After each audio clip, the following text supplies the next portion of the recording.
एबे जानिबा मूल्य आउ दर मध्य पार्थक्य कौन। मूल्य कौन आउ दर कौन।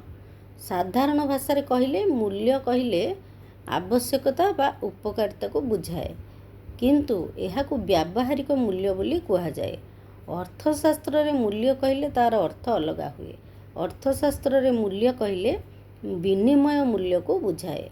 तेणु अर्थशास्त्र रे मूल्यर अर्थ गोटिए द्रव्य बदल रे मिलुथिबा अन्यान्य द्रव्यर विभिन्न परिमाण को सही द्रव्यर विनिमय मूल्य कहा जाए। तेणु आमे अर्थशास्त्र रे मूल्य कौन बुझिलु ना गोटिए द्रव्य बदल रे मिलुथिबा अन्यान्य द्रव्यर विभिन्न परिमाण को सही द्रव्यर विनिमय मूल्य कहा जाए।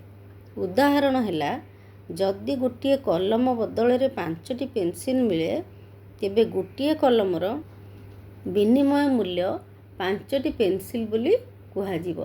अर्थात कौनसी द्रव्यर क्रय बा किनिबा क्षमता को सही द्रव्यर विनिमय मूल्य कुहाजाए।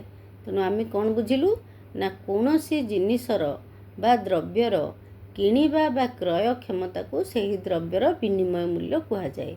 मूल्य शब्दटी आपेक्षिक एक निर्दिष्ट स्थान रे और समय रे कौनसी एक द्रव्य बदल रे अन्य द्रव्यर जो परिमाण मिले ताहा हेउची सेही द्रव्यर विनिमय मूल्य। तेबे केवल अर्थनीतिक द्रव्य गुड़िकर विनिमय मूल्य थाए। सूर्य किरण, वायु भली मुक्त द्रव्य गुड़िकर व्यावहारिक मूल्य थाए। एगुड़िकर विनिमय मूल्य न थाए।